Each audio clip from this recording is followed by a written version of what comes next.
Hi friends, അജിന്റെ pizza family വ്ലോഗിലേക്ക് എല്ലാവർക്കും സ്വാഗതം കേട്ടോ. ഞാനിന്ന് ഒരു മെഡിസിൻ ഉണ്ടാക്കാൻ പോവാണ്. മഴക്കാലം കർക്കിടകമൊക്കെ അല്ലേ വരുന്നത്.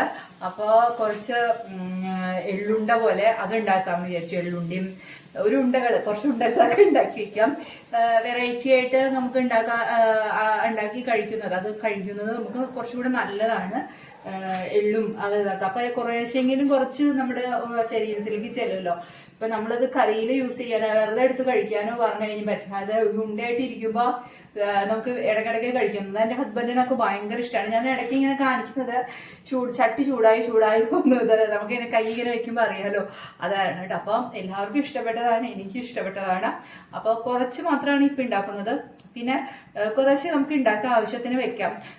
ഫ്രിഡ്ജിലേക്ക് വെക്കുന്നില്ല അപ്പോൾ ആവശ്യത്തിന് ഉണ്ടാക്കി ആവശ്യത്തിനുള്ളത് എടുത്താൽ മതിയല്ലോ എന്ന് വിചാരിച്ചിട്ടാണ് ഒരു 2-3 ദിവസത്തേക്കൊക്കെ ഉള്ളത് ഉണ്ടാക്കാമെന്ന് വിചാരിച്ചു. അപ്പോൾ നമുക്ക് വീഡിയോയിലേക്ക് പോവാം കേട്ടോ. നല്ലപോലെ ചട്ടി ചൂടായി വന്നിട്ടുണ്ട്. അപ്പോൾ ഞാൻ ചെയ്യാൻ പോണത് എന്താണെന്ന് വെച്ചാൽ, അരി കഴുകിയിട്ടുണ്ടായിരുന്നു. അത്യാവശ്യം വെള്ളമുണ്ട്. പക്ഷേ ഈ ഒരു അരി വെള്ളം വറ്റിച്ചെടുക്കണം നമ്മൾ കേട്ടോ. വെള്ളം വറ്റിച്ചെടുക്കണം. ഇങ്ങനെ ഇത് പിന്നെ ഈ അരിനെ കുറിച്ച് ഞാൻ പറയാം. ഇത് നമ്മുടെ ഞവര അരിയാണ്. അതായത് തവിടുള്ള എന്തരി വേണമെങ്കിലും നമുക്ക് യൂസ് ചെയ്യാം. ഞാൻ ഇപ്പം ഞവര അരിയാണ് ഞാൻ എടുത്തിരിക്കുന്നത്, അരി ഉണ്ടി ഉണ്ടാക്കുന്ന പോലെ തന്നെ. അപ്പം ഇത് നല്ലപോലെ കഴുകി ഇനി നമുക്കത് ഡ്രൈ ആക്കി എടുക്കണം. ആദ്യം അത്യാവശ്യം വേണ്ടത് അരി തന്നെയാണ്. ബാക്കിയൊക്കെ അതിലേക്ക് ആവശ്യമുള്ളത് നമുക്ക് ഇങ്ങനെ കുറച്ച് മതി. പക്ഷെ ഏറ്റവും അരിയുണ്ടി ആകുമ്പോൾ ഏറ്റവും ആവശ്യമുള്ളത് അരിയാണ്. അപ്പോൾ അത് അരിയാണ് ഞാൻ എടുത്തിരിക്കുന്നത് കേട്ടോ. എനിക്കിതിൻ്റെ അളവൊന്നും പറയാറിയില്ല.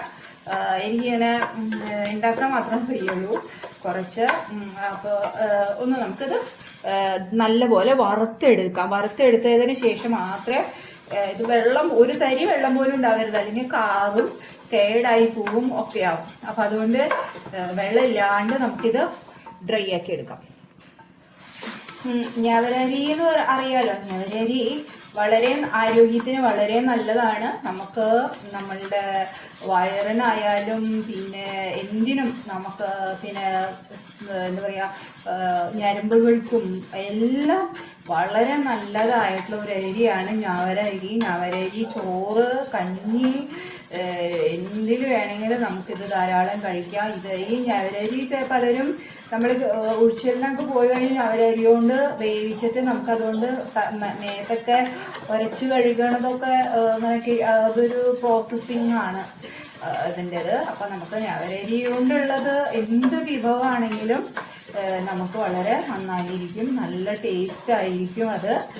അപ്പോൾ ഞാൻ കുതിർത്തൊന്നും വെച്ചിട്ടില്ല, വെറുതെ ജസ്റ്റ് അരി കഴുകിയിട്ടുള്ളൂ. അതുകൊണ്ട് കുതിർക്കേണ്ട ആവശ്യമൊന്നുമില്ല കേട്ടോ. അത് അപ്പോൾ ഇങ്ങനെ നമ്മൾ നന്നായിട്ട് ഇതിനെ വഴറ്റി എടുക്കണം. ചെറുതായിട്ടൊക്കെ പൊട്ടുന്ന ഒരു ശബ്ദമൊക്കെ കേൾക്കുന്നുണ്ട്. നമുക്ക് നോക്കാം, നന്നായിട്ടൊന്ന് വഴഞ്ഞു വരട്ടെ. അപ്പോഴാണ് അത് നല്ല ടേസ്റ്റ് വരുള്ളൂ കേട്ടോ. ചെറുതായിട്ടൊക്കെ പൊട്ടുന്ന ശബ്ദം വരുന്നുണ്ട് കേട്ടോ. ഇതാണ് എൻ്റെ ഒരു ഇത്. നന്നായിട്ട് മൂക്കണം, അപ്പോഴാണ് അത് നന്നായിട്ട് പൊടിഞ്ഞ് കിട്ടുള്ളൂ. നല്ലത് ചൂടാറുമ്പോൾ നമുക്ക് പൊടിച്ചെടുക്കണം. ഇത് നമ്മൾ ഇതിൽ ചേർക്കുന്ന ഓരോന്നിനും ഓരോരോ പ്രത്യേകതയുണ്ട്. അപ്പം അതിനനുസരിച്ച് വേണം നമ്മൾ ശബ്ദം കേൾക്കുന്നില്ലേ, ഇതാണ് കുട്ടി വരുന്നത്. അപ്പോൾ നമുക്കിത് ഒരു പാത്രത്തിലേക്ക് പകർത്തി വെക്കാം കേട്ടോ. ഇനി നമുക്ക് എള്ളാണ് ആവശ്യം കേട്ടോ. എള്ള് ഇതേപോലെ ഞാൻ കഴുകി വെച്ചിരിക്കുന്നതാണ്. അപ്പോൾ അത് കഴുകി വെച്ചതുകൊണ്ട് ഡ്രൈ ആക്കി എടുക്കണം എന്നിട്ട്. അപ്പോൾ ഡ്രൈ ആകുമ്പോൾ തന്നെ ഇതിൽ നിന്ന് എണ്ണയൊക്കെ വന്നുകൊണ്ടിരിക്കും. അപ്പോൾ അതും നമുക്ക് ആവശ്യമാണല്ലോ. എള്ള് ധാരാളം കഴിക്കണം എന്നാണ് പറയാം. എനിക്ക് പ്രൊലാക്റ്റിൻ്റെ അളവൊക്കെ ഇതിൽ കൂടുതലാണ്, എന്നാലും കുറച്ചൊക്കെ കഴിക്കാം. അത് തുടരുതെന്നാണ് സാധാരണ പറയാം അല്ലെ. എള്ള് അധികം കഴിക്കാൻ പാടില്ല എന്നൊക്കെ പറയും.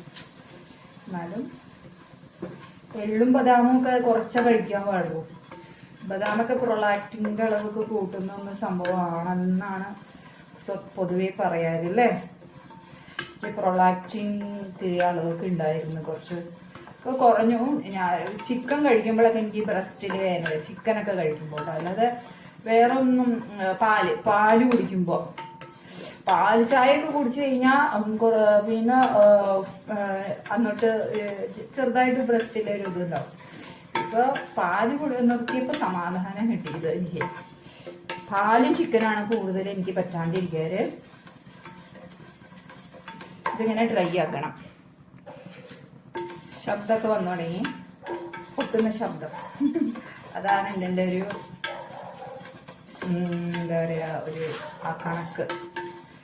ടിക് ടിക് ടിക് ടീന്ന് പറഞ്ഞ പൊട്ടം. അപ്പോൾ അതിങ്ങനെ പൊട്ടി പൊട്ടി വരുന്നുണ്ട്.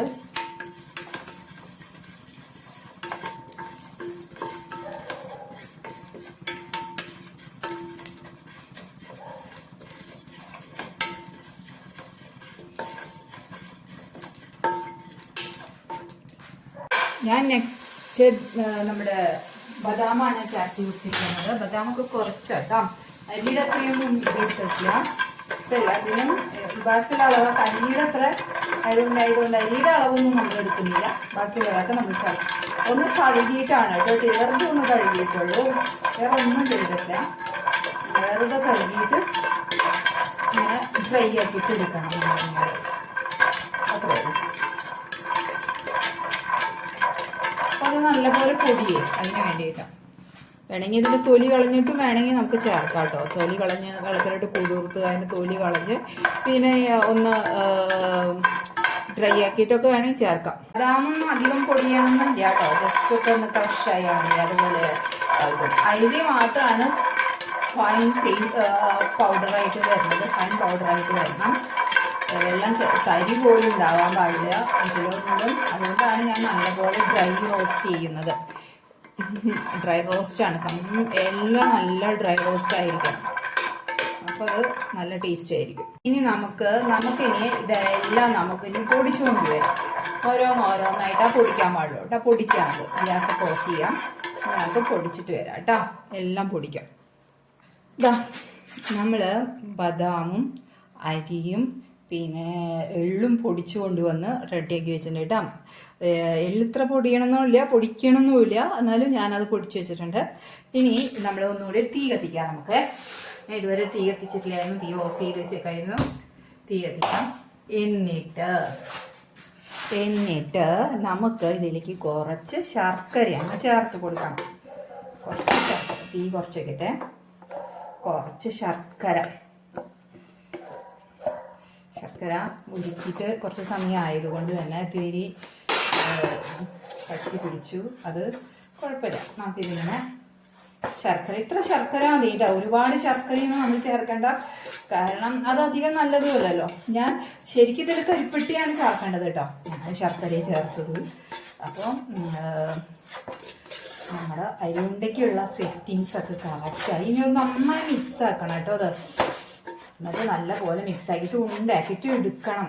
അതാണ് ഇതിൻ്റെ ഒരു പരുവം.